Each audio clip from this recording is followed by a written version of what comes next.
Michelle Dusbird, and as always, I'm super excited to be here. It's a beautiful day in the neighborhood here in Atlanta.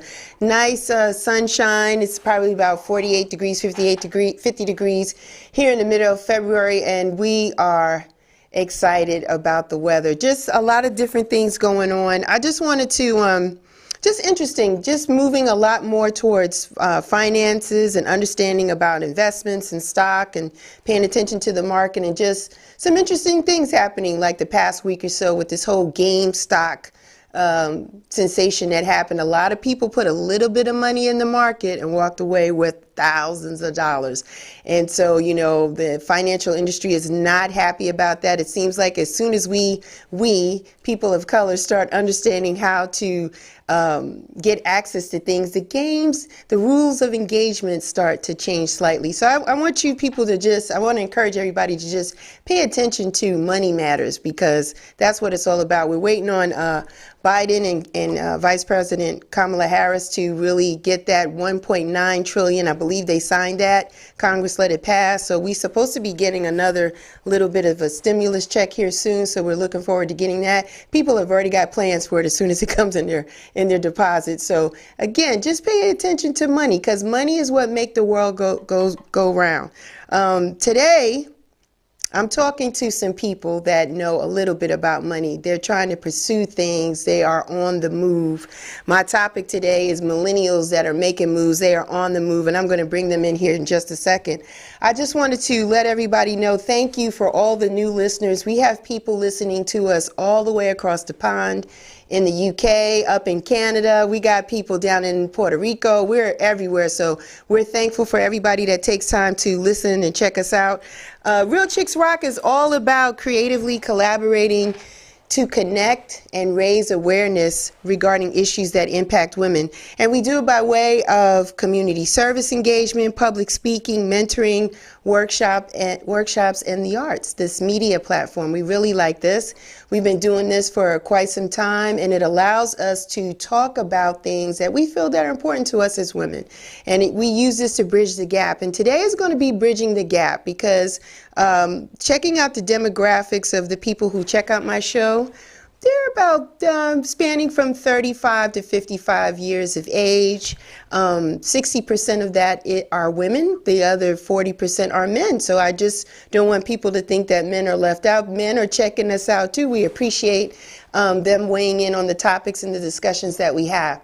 Today, my topic is, like I said, millennials that are making moves, that are on the move. And I have two beautiful young ladies, one by the name of Kashari Rogers, and the other one is Tasha Harris. Hi, ladies. How are you today? I'm good. How are you? Good, good, good, good. I didn't hear Kashari. Kashari, how are you? Hi, Michelle. How are you? I'm good, good, good. I'm glad to have you ladies here. First, let me start with Tasha. Tell us a little bit about yourself, Tasha. I am located in Michigan. I'm a yoga instructor. So I started out in yoga just mainly for my healing. And then I took a yoga class, ended up in tears because we keep a lot of trauma in our muscles and our tissues. So doing the yoga, it kind of helped release all the stress and all the tension. So I wanted to share that with all the women in the world and help them create a strong self-care plan. So that's what kind of got me into my yoga experience. Awesome, awesome. I know about that trauma. It's amazing when you do those poses with yoga, how much comes up because you are in pain. Oftentimes, some of us are in pain and we try to, suppress it. We don't know how to fix it. We don't know if there's a cure for it. And it's something about yoga that's kind of magical about it. I've started taking it back up. I hadn't for a while, and I started the past month or so. Big improvements, big difference. So congratulations to you, Tasha, for doing that. Kashari. Yes. Hi, Kashari. Tell us a little bit about yourself. Well, I'm Kashari. I'm from the Bronx, and I'm a life coach. I got into life coach because I wanted to help people and help people through their problems, but I didn't want to go back to college and get a degree. So I started looking up different ways that I can still be effective without having to go back to college, and life coaching was it. Okay. All right. So let me ask you a little something, Kashari. Share a little bit with us your high school years. Did you know then that you wanted to kind of help people? Tell us a little bit about high school. How was it for you? Absolutely not. No. No? Went through, I guess, many career wants, you can say. In high school, I wanted to be a sports medicine. I wanted to go into the sports medicine field. And then, because I was an athlete, I played basketball most of my life. So I wanted to stay within the basketball realm. And at first, I wanted to do sports medicine. Right. And that quickly changed once I went to college. Well, okay. So college just kind of gave you a different perspective. It was like, I have this goal. I know what I want to do, but it's just so much to get to that goal. Was it a little bit of that? No, I didn't want to take the science classes required to become a sports, to go in the field of sports medicine. It was a lot of science classes. I like science, but I don't like science that much. So it was almost like being like a doctor. It was almost kind of like maybe pre-med type classes. Yeah, but a lot of, because when you first go to college, you have to take your prerequisites. So I didn't really get past the prerequisites of, because you had to take like multiple science classes, chemistry, physical science. It was just too much for me in college. Right, I hear you. So back in the high school years and even the college years for you, what were some of your influences? Like, did you have some influences in your life that said, you know what, I want to do this. I want to get into sports medicine, but maybe there's something else inside of me. Was there something else going on at that time? I just knew I wanted to make money. So I just looked at things that aligned with things that I like and things that align with me as a person. So at the time, I was very basketball. So I looked at all of the possible careers that you could work under basketball. And then that's how I kind of shifted to I wanted to be a sports agent. So it's just me finding what aligns with my passion at the time, pretty much. Got you. So Tasha, tell me, how was it for you, Tasha? So when you were in high school, what were some of your what were you thinking of during your high school years, or what were some of your influencers? Well, in high school, I was very focused on being a psychologist and working in the human service field, being able to help people who are going through like mental health or people that are having issues with abuse. That's where my focus was at. So yoga came at like a later time when I was going through postpartum depression for me.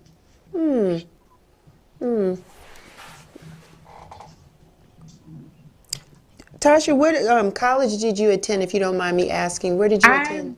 Went to Baker College. So I graduated the Associates Human Services. Okay. All right. So did you have an opportunity to work at corporate America at all, Tasha? Yes, I did. And how was that for you? I loved it for a short period of time, but I felt like it was lacking something. I needed more. I wanted to help people in a different way. Okay. All right. So, when you started corporate America, how did you get on into that space? Was it through college, graduating from college, and then looking for opportunities there, or did you find it on your own, or somebody was in the space and connected you? How did you get your first opportunity with corporate? Somebody was in the space and they connected me to it. Okay. And so it was just not enough fulfillment. What was your role, if you don't mind me asking, in corporate America? So I started out as a member services representative in a healthcare company. And I was in that position for about 4 months. And then they promoted me to a senior representative. So I was in that position for about 6 months. And then I got promoted to a manager. Okay. So I was that for a good 3 months and got promoted to a trainer. So that's where I learned that I love to interact with people. and love to teach. Awesome. So that's where I got that from. And how long did you work at corporate? I just left corporate, I want to say about a month ago. So how long have you been in corporate America in total? I got that you just left. I've been in corporate America since, let's see, since I want to say about 2015. Okay. It's been a minute. Okay. About 5 or 6 years. Yep. Congratulations on leaving. Yeah, thank you. Okay, because everybody can't do that. Congratulations for leaving. So let me ask you this, and I may be getting ahead of myself. So did you have a plan in place to say, did you just wake up one day, Tasha, and say, listen, this isn't fulfilling for me, I'm out. I'm really going to pursue yoga full time. Is that how you did it, or did you have another way of exiting corporate America?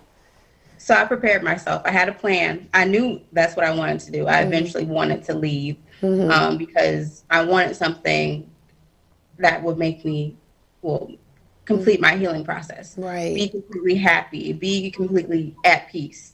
And also be able to work for myself and be an example for my daughter. So yeah, I had a plan. I had a date set to when I would be leaving. And I accomplished that. So you did it at the first of this year. Yep. You just said, I'm out. I got this plan. Come on, baby girl, we're out. Mommy's out. I'm doing this. And here you are. And then in your first 30 days of being out, you reach out to me. And we're going to talk about that in just a second. God bless you for that. Let me get back to Kashari. Kashari, so you were going to college. Tell the people, where did you attend college? Where were you going to school at? I went to 3 different schools. I went to Fort Valley University. Then I transferred to Clark Atlanta University, and then I finished at Monroe College. Okay. So you took it back up top. So you was down here in the dirty. You was down here in Georgia. I was. Yeah, you were just a little bit. And then, you was HBCUing for a bit, and then you went back home. Yeah, I did. Oh, okay. And so did you get a job in corporate America? I did, but I didn't get a job right out of college. Okay. It was 2 years after I graduated that I got my first corporate job. And I was an administrative assistant. And at first, I liked it. I thought this is like what I wanted to do. And then I slowly began to realize I hate corporate America. Well, what was it about corporate that you didn't like, Kashari? Share with us if you can. I just don't like the politics that you have to play in corporate America. It doesn't fit to my personality, so it doesn't fit to who I am. And I'm not really a fake person, and you kind of got to know when to turn it on and off. And sometimes I can't turn it off. So. Okay. Well, knowing yourself is the most important thing. And so what did you do? So you realized you don't like corporate America. So what was your next plan of action? I began looking for other jobs at first. And then once I got enough money to go to life coaching school so I could get certified, I started heading towards that. And then once I got accepted to the program that I wanted to be in, I then started making a plan to make my exit. So how long congratulations on your exit strategy. How long have you been coaching? I've been coaching, I was about 8 months now. Wow. Yeah. So it's been different journeys, definitely different. Congratulations. Congratulations. Again, you ladies are here because oftentimes we get in our own way, regardless of our age. We don't really have a plan. Like, we don't really know how to begin. We just know that there's something in our life that's not working for us, right? And oftentimes it feels very overwhelming. And so I commend both you, Kashari and Tasha, for just taking the steps and saying, this isn't working for me. This doesn't give me what I need as a person. Like, you ladies are dedicated to being true to yourselves and saying, like, corporate America is not for me. Not knocking it, but it's just not for me.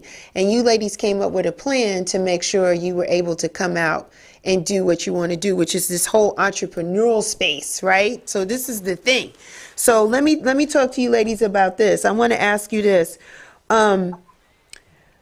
Were your family and friends supportive of you when you decided to come out of corporate America, or did they think you were crazy? Kashari, I'm going to start with you. What was the response when you came out? 8 months ago, you said, listen, I thought being an administrative assistant was the way I wanted to go, or some form of corporate. I don't like it. I want to get out. I want to start my own business. I want to be a life coach. What was the response from your family and your friends? I didn't tell my family. I only talked to my best friend, and she's been trying to get me to leave corporate America since the day I started. Okay. Because she has her own business. Okay. So she was telling me that's not the way of life. Okay. For. But I didn't really share with people because I just wanted to do it. And when I got accepted to the program I wanted to, then I started telling people. And that's just, it's hard for me. The answer is my family and friends did support me, but at first I didn't tell them. Okay. So it wasn't really an opportunity for me to hear anybody's opinions. So was it maybe that you thought they might not have supported you, or you just felt I can move better if I could just do it, and then I'll tell them the output? Sometimes I just get the urge to just do stuff. And when I do, I just do it, and then I'll share later. Gotcha. I just blow with the wind. You just rolling, Kay. You just rolling. You're gonna go with it, right? Yeah, if it feels good, it makes sense. If the stars align, that's what we're doing. Pretty much. Okay, so we in it for 8 months. So far, so good, right? We feeling, and we're going to talk about our success stories in that space. Tasha, for you, when you decided to leave corporate America, right, and you have a young child, a baby, you're a mom, and I know you're a very responsible person. When you decided to leave, was your family and friends supportive of you, Tasha, when you decided to leave corporate? I would say my mother, she had questions. But after explaining to her my plan and like the revenue that I had coming in, she understood. Because at the time I was juggling corporate and teaching. So I was teaching 30 classes a week and still doing corporate. Wait a minute. Hold the phone. Hold the phone. For those that can't see me, I got my hand raised in the air to stop the pause. Wait a minute. You was working corporate America, and you were doing 30 classes a week? Yep. So with the corporate job, because of COVID, we were allowed to work from home. So it gave me like time to do everything I needed to do from home. And then after I was done with my corporate job, I would be able to teach my classes afterwards. So it was a good balance for me. So eventually we were going to have to go back to the office. So I was going to have to make a decision. Yeah. Eventually. And you beat him to the punch. So let me ask you this, Tasha. With COVID, that's a good point. I'm glad you brought that in. So with COVID, were you teaching still remotely, like Zooming, like we got the Zoom and you got students and you're teaching and practicing yoga that way? Or were you guys going into a community space, somewhere safe, doing 6 feet apart social distancing? How were you doing your classes? So with the classes, before everything shut down completely, I was teaching in a gym. Okay. So I didn't have like my own thing yet fully. But then once COVID fully shut down, I was like, I can do this on my own. I have faith in myself. I got this. Wow. So I started promoting the classes and people loved it. They loved the energy. They loved the vibe. They loved what I brought to them. So it just kind of exploded. Awesome. Can I ask you roughly how many people were in each class, Tasha? So mainly I do private sessions because I love I love the one-on-one experience. Oh my. And they get that opportunity to ask me whatever they want to ask me. So if they want to vent, or if they have questions, if they have questions about journaling, whatever they have to ask me, I want to have that one-on-one opportunity with them. Awesome. Yeah. Right now I have about 30 students. You have 30 students. Yeah. You are busy. Yeah. Yeah, I want to thank you for making time for me today, because right now could have been a client, right, Tasha? I'm sorry. I'm sorry, right? Because most clients work Monday through Friday, and maybe the weekends could work. So I'm cutting in on your bread and butter. I apologize. Thank you No, for you're good. spending some time with me. I appreciate that. So you already had it there. You just had to just step out on faith and go ahead and start doing it. Yeah. Let me get back to Kashari. Kashari, for you, doing it for 8 months in coaching, I want to talk a little bit probably about the testimonies and things. So your client base is building, correct? Correct. All right. So was it difficult for you to first start, like to really get your business out there and get people on board? How was it for you when you started? I feel like I'm still just starting, but Okay. it's I say it's like in the middle. Okay. It's the actual steps to doing it is like the process itself is easy. Like make an Instagram post or a Facebook post is not hard to do, but just having to figure out what contact you want to put in, how you want to see it, what audience you want to hit, and how to explain exactly what life coaching is to people. That sometimes could be difficult because everybody doesn't understand the difference, which is understandable. I mean, in our community, we don't really have these type of tools accessible to us until recently. So a lot of people are confused. And then now it's a lot of crisscrossing of life coaching with something else, or a lot of therapists sometimes use some of our techniques. So people do get the confusion in there. But as far as like just the actual footprint of making a Facebook post or posting it, no, that's not hard. But like I said, getting people to understand and grasp the concept of what I do is a little harder. You hit on a good point there, Kashari. It is difficult for most of us in the Black and brown communities. We don't really think about our mental wellness. That was one of the things that Tasha said to me when she reached out. She wanted to create a platform or align with me in some way where we could talk about our wellness, especially our mentals, right? And our health is important as well. In the Black and brown communities, we don't talk about this stuff. We think that you're okay. There's nothing wrong with you. You're okay. You're going to be okay. And it's people like yourself that's needed, because we need the coaches, we need therapists, we need people like Tasha. In Michigan, it might be different, Tasha, there than it is here. But in Atlanta, there are quite a few people that are teaching yoga, but they don't have their own space in which they do it. And then there's a demographics, right? There's geography. So there's a lot of things that are in Atlanta, but there may not be a lot of things in the surrounding perimeter of Atlanta, right? So some people live in Southwest Atlanta. There's not yoga studios in those places. So people tend to have to go into the city, or maybe go to Buckhead, which is north of Atlanta, to get those type of spots. So I commend you ladies for thinking outside of the box and using probably your own life experiences to say, if I was in this position, what are some of the things that I would need, right? Like we all need coaching oftentimes. And I know, Kashari, you've helped me.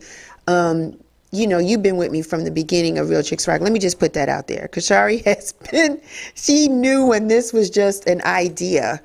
And she's amazed at where it is now. And I check in with you periodically to say, what am I doing? What do I need to do? How do I pivot? How do I turn? And you've given me some really good advice.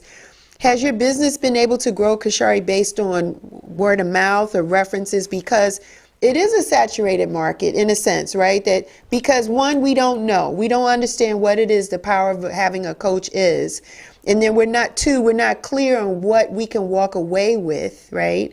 And then three, even if we're in it, our economics are not there, right? So we're always looking for, well, you my friend, you my homie, cut me a break, this kind of thing, or I get you on it. So how have you been able to kind of generate and keep things going for yourself? I guess one thing that I don't do is I don't look for my immediate friends and family to support me in that way. Like I don't expect my immediate friends and family to become my clients. Those are not the people that I'm trying to touch. So Okay. I go on different platforms where people are looking for my services, my type of services, or they're looking for help, and I just put myself out there basically. So I'll send somebody a message and just introduce myself, and sometimes it hits and sometimes it doesn't. But that's really where I make take my risk at. Has the pandemic slowed you down or maybe increased your business, or about the same? Because I started my business in the pandemic, I don't have a reference pre-pandemic to really look Gotcha. and see, but based off like the coaches and like the certified coaches in my program, they say that their business has not been affected by the pandemic. If anything, it has grown, because now that people are at home, when people were at home, that's when people really realized, oh, I'm not as happy as I thought I was. So I guess it gives you the opposite. The whole thing is you always got to find an opportunity in every opportunity. Yeah. One thing is, you and Tasha are big risk takers, because a lot of times we're automatically crippled, right? We don't know how to think outside the box. I'm going to use myself, forget the we. Sometimes I don't know how to think out the box, right? I get stuck, paralysis analysis, like whatever you want to say. And the mere fact that you ladies decided to launch a business in the middle of we're shelter in place, not just in a state here or there, across the country, really across the world, is a really big deal. Like, you guys believed enough in yourself to say, listen, this is something I'm going to do. I'm going to launch it, and that's what it's going to be.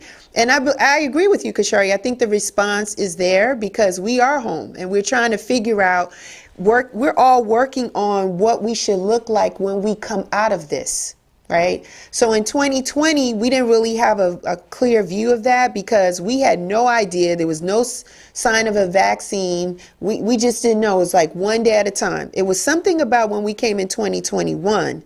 I think a collective energy was, we're going to come out of this. We're still not sure the exact date or time, but we're coming out of this. And I feel that people are starting to build up the muscles and get the information that they need and start putting in the work so that when we come out of this, they're in a different position, right? I sense that. Tasha, how's it been for you? Do you get the same feeling that people are not waiting until after this pandemic passes, that people want health and wellness now? Yes. People always want to find a way to feel better. Yeah. They always want to find a way to make things all right. So usually within a session, I always tell them to do a body scan. Like, ask yourself, how do you feel right now? What do you need? What do you want? What do you deserve out of life right now? And what are some of the solutions to the things that you want and things that you need? And that will put tools in their toolbox to become at peace or follow that positive process. Tashi, do you think that once this shelter in place or this pandemic passes, that your clientele will change in the sense that they're going to still want that one-on-one, or you think they're going to want to be in a community space? What are you thinking?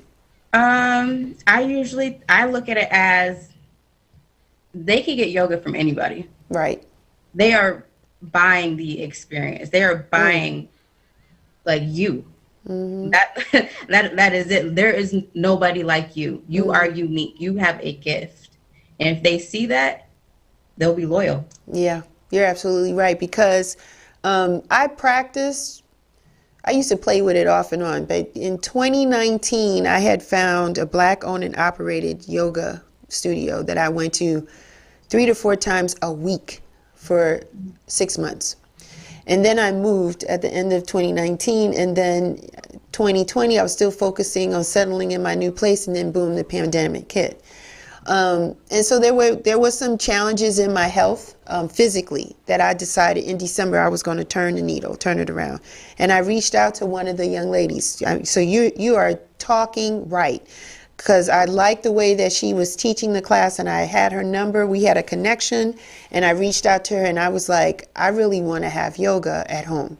And she comes to my house twice a week, and we've been doing that for a month. And when I tell you it's like night and day, I'm actually dancing more in my house. Yeah, man, Friday night I'm getting down in the kitchen, I'm dancing more. I came into the studio today. Shouts out to my producer, Jack. He said, how you doing today, Michelle? I was like, I'm good, Jack. I'm coming in here dancing, having a good time.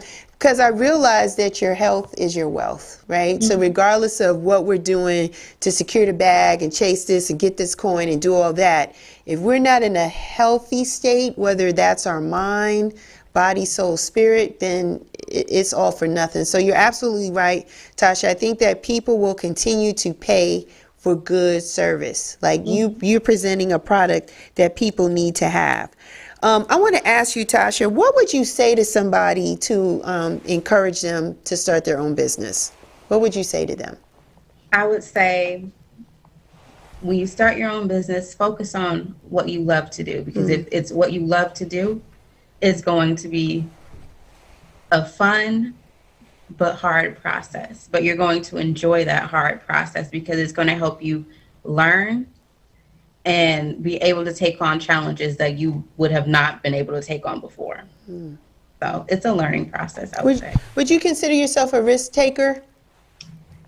I've developed into a risk taker. Before, I was not a risk taker, but I'm growing into one. And what are your friends saying to you, the ones that are not entrepreneurs like yourself? What are they saying to you, Tasha, when they talk to you? Are they saying they're proud of you? Are they saying you're crazy? Or is it kind of a mixture? It's kind of a mixture. I have friends that are absolutely proud of me. And then I have a friend that's like, are you sure you don't want to go back to corporate? Because she's so used to a structure. Yeah. And so used to being told what to do, how to do it, and why she should do it. And I explained to her, like, no, I've had a little taste of not being in corporate, and I'm enjoying it. So yeah, it's very empowering because you set your own schedule, you know, but you also control when you eat, right? In a sense, like, so however you plan for the day kind of dictates how you're going to monetize that day and that type of thing. So you're in total control. There's the safety net. You have it. Everything is within your possession. Yep. Awesome. Awesome stuff. Kashari, let me ask you, same question. If somebody wanted to start their own business, what would you say to them? What would you say to encourage someone to become an entrepreneur like yourself?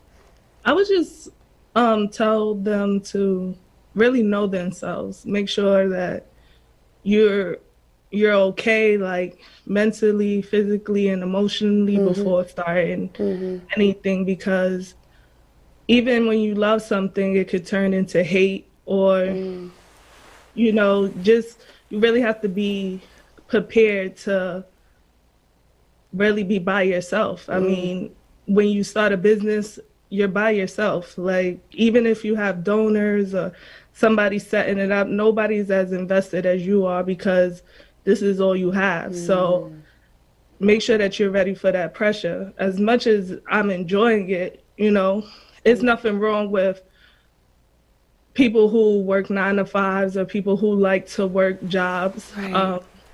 It's okay, because it's a lot to think about when you run a company or when you run your business.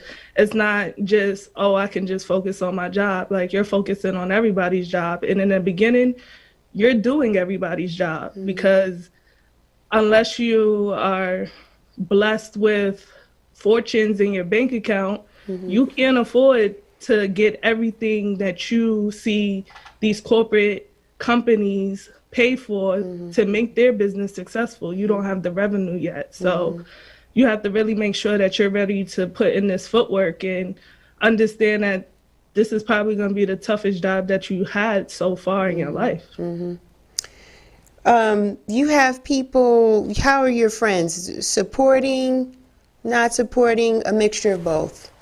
All my friends are supporting. They're like, go Kashari, go Kashari, go. Yeah. So nobody's trying to pull you back and say, come on back to corporate America. They're like, they're good with what you're doing. Yeah, I mean, most most of my friends that I even align with, we don't necessarily do the same things, but we all respect each other's paths and different choices that we make. Right. So that's awesome. That's a good thing. That's a good thing. What type of what's your strategy for your business for the next couple of years? Where do you want to see it grow? What do you want to see it do?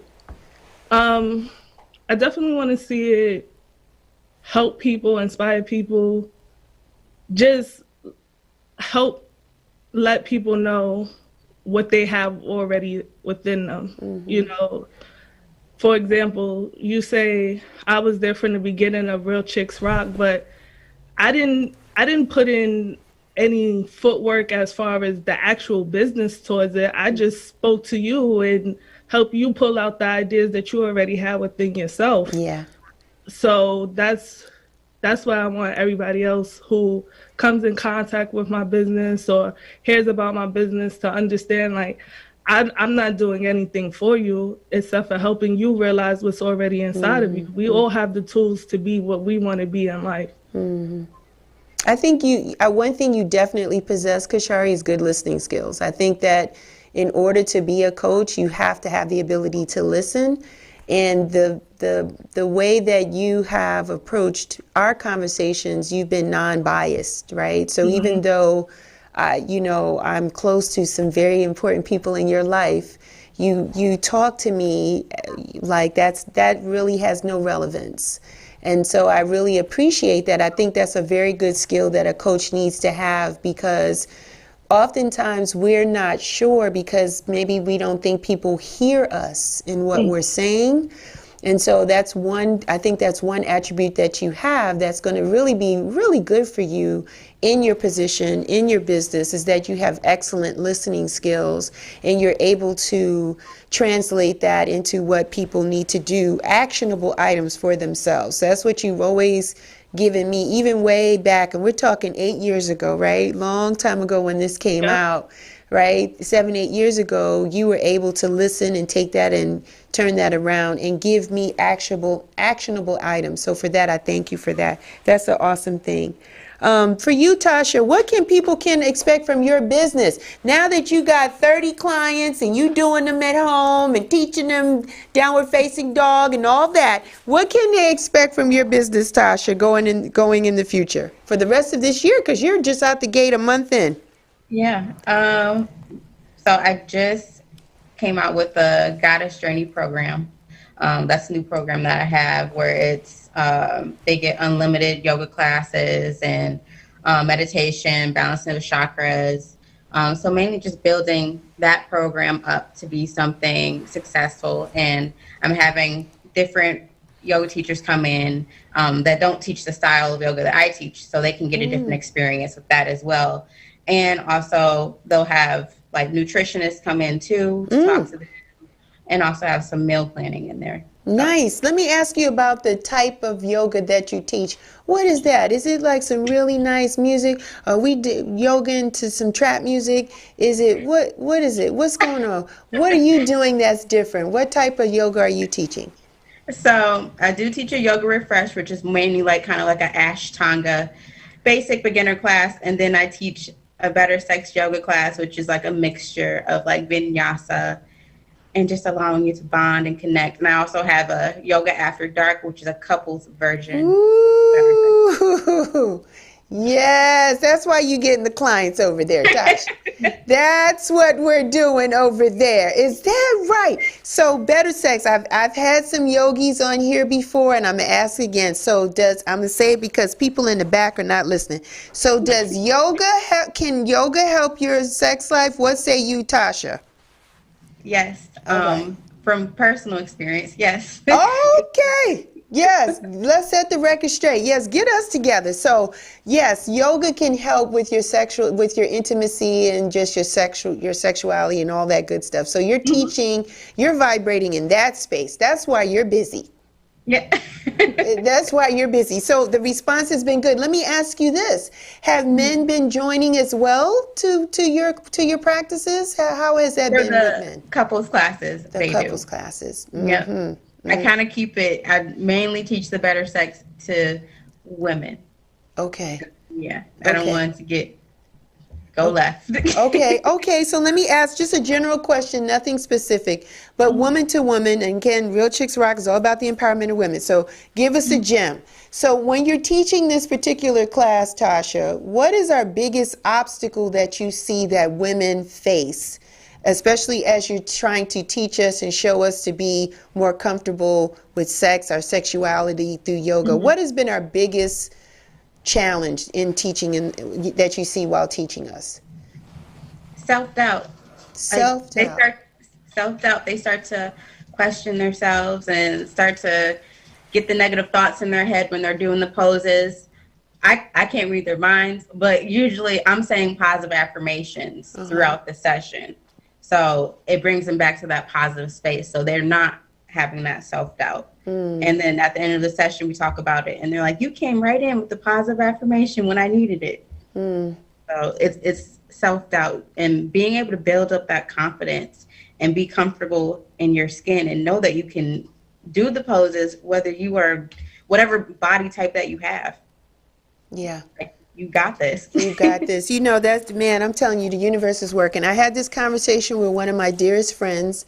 She's listening right now. We were talking about it, a similar thing just yesterday, because I was saying to her, you know, I'm working out, I'm doing this, I'm doing that. I said, it's going to be a reckoning, boy, when this pandemic is over, it's going to be something for him. And she says, Michelle, it was always a reckoning with you. It's not, that's not the problem. You know, you are good where you are. That's what you just told me last night. And I said, you know what, you're right. And oftentimes we believe as women, especially as we get a little older, we feel like we have to change our physical. We have to change in order to be accepted. And that's not the case. You just have to love yourself and love who you are and love the space that you're in, and everything is going to be fine. So I think that's great, Tasha, what you're doing. Don't make me have to sign up for a Zoom class and get me some all the way from Michigan down here in the A. I'm trying to tell you, don't start no stuff, won't be none. I'm telling you, that's awesome though. So Kashari, let me jump over to you. You're a busy little thing here. So for 2021, what are we looking like? We're going to be coaching. Are we going to do conferences? What are some additional goals that we have for Clarity? And you didn't even mention your company's name. Yeah, you did. Tell them again.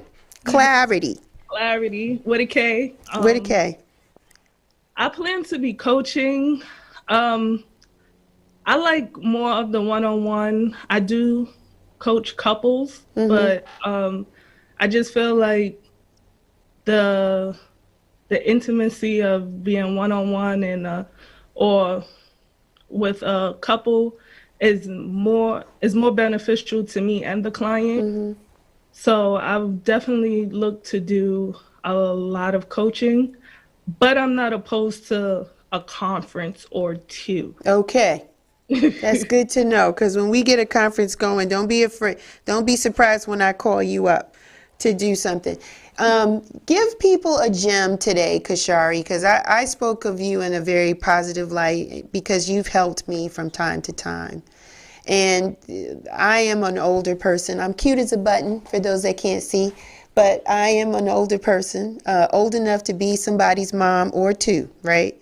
So what could you tell somebody my age to help them get out of their own way when it relates to just entrepreneurialism, right? To start their own business. Give us a gem. What would you tell somebody like me? I would just tell them what I wouldn't really tell them. I would probably ask them, who are you, and what makes you happy? Okay. And then, people normally say, "Oh, I'm a mom. I'm this. I'm a business person." They give titles. They don't really describe who they are. Okay. Who are you? Okay. Get a clear understanding of who that person is. And then what makes you happy? What is happiness to you? Because we all have our own different versions of happiness. Right. And I think that's the main thing that everybody has to understand of all ages, that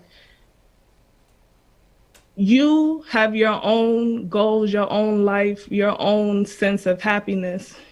You have things that can make you happy. There's people who can make you happy, but you basically determine your happy factor and what makes you happy, and you determine the life that you want to live. So when you come to me, we're figuring out what is that, who are you, and how we're going to accomplish this, because there's nothing that is unattainable. Very good. Yeah. And those are tough questions. I mean, it came out of your mouth real smooth and easy, but when we have to apply those questions to ourselves, we don't always know how to approach it. You know, I've struggled, right? We've gone a couple of times, a total two on it, like, I don't, to try to figure it out, and you would always come back. So that is something that I want people to walk away with, and understanding, like, what makes you happy? Like, who are you, right? Who are you, and what makes you happy? And once you can answer those two questions, then I think we have something to work with. Agreed? Yeah. Awesome, Agreed.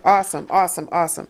Tasha, let me ask you over there, getting people together with their sexuality and all kinds of stuff like that. One last question with your business model. Are you looking to have more yogis work with you, or are you just going to keep it all to yourself? What you want to do, Tasha?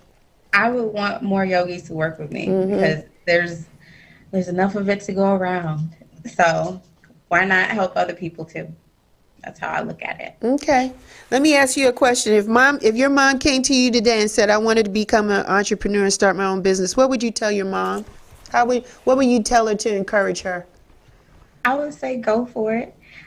Make sure that you have all of your ducks aligned in a row. That's what she would tell me. But so I would tell it back to her. I'll also tell her to list out the pros and the cons of what she wants to go into, and if it's going to create revenue, and if it's going to give her peace and make her happy. Right. Those are important questions. And, I'm learning, ladies, that as we, God gives us these talents and these gifts, but, when you're passionate about it, it's really, I hate to say it's not about the money, but money helps, so I don't want to discredit it, right? In order for us to continue to have these platforms, have the conversations, give people the products and services that we have, it takes money to keep those services up and keep those things going. So I don't want to diminish that.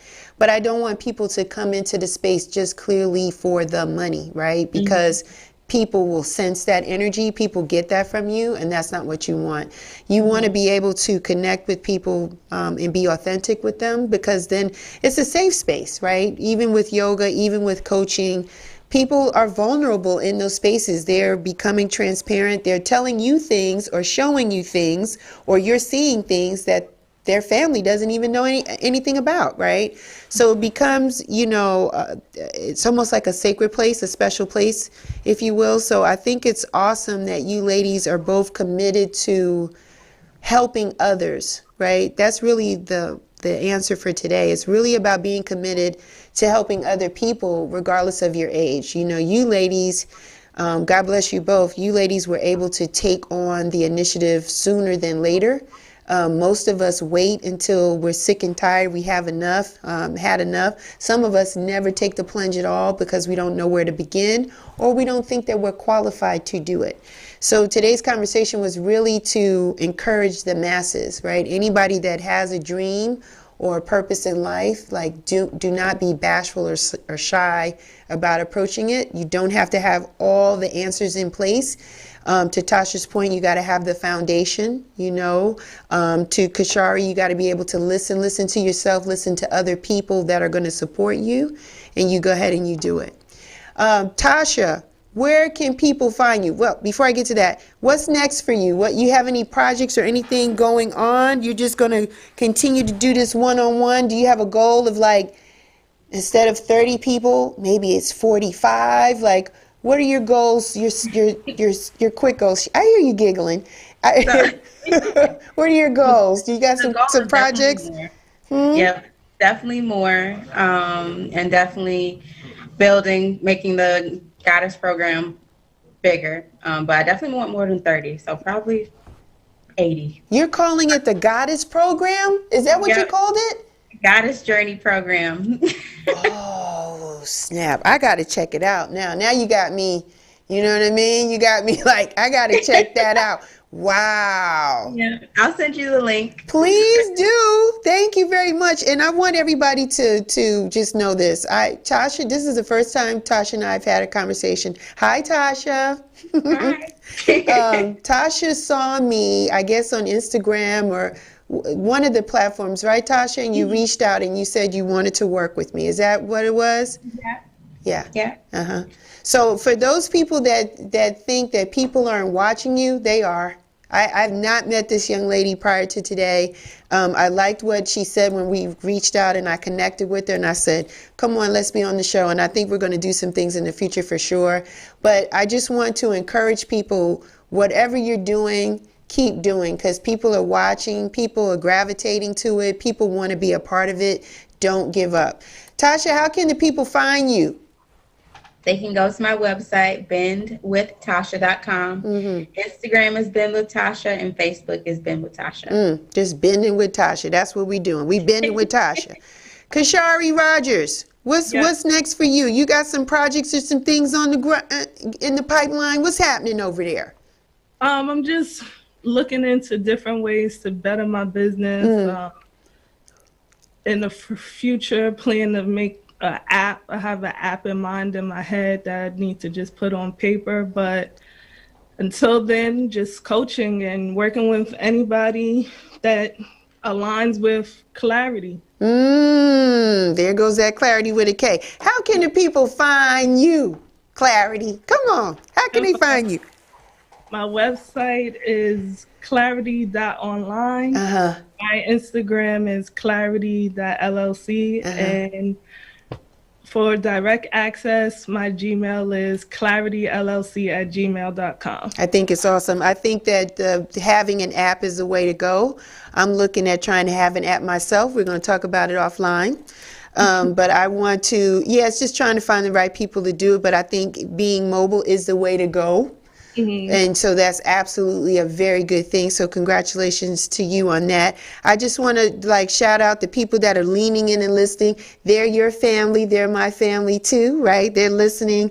They're very super proud of you, of what you're doing, especially my best friend, Latricia Schofield, which is your mom. She's leaning in. I know she is smiling from ear to ear. I've known that woman since she was 11, I was 12. So that's a long time. That's a very long time. And we're both proud of you, of what you're doing and pursuing this career. And of course, anything that I can do to support you, I'm all in. Likewise for you, Tasha, you stuck with me. So whatever you need from me, please feel free to reach out to me. Ladies, thank you so much for your time today. Thank you, Michelle. Thank you for having me. This was awesome. I just want to kind of close out as I always do. I want to thank all of our listeners. Like I said at the start of the beginning, we got some people all the way in the UK and Germany and Paraguay on Get Live Radio checking us out. We got people here in the Atlanta metropolitan area listening to us. Thanks to the On channel, that's a subscription platform, checking us out, and Beat Break Radio checking us out. We appreciate you guys taking the opportunity to listen in for the afternoon. You know me, Real Chicks Rock. I am everywhere. I'm on Twitter. I'm on Facebook. I'm on Instagram. We have a website. It's realchicksrock.com. We're still pushing some masks and some t-shirts out there. You feeling the way, go on out there and cop you one of them so you can look cute too. So we're doing that. And like Ashari and like Tasha, if you want to get at me, feel free to email me. But that's been my time. I had a great time. Thank you, ladies, for joining me this afternoon. Until next time, you guys be well, take care, and continue to rock on.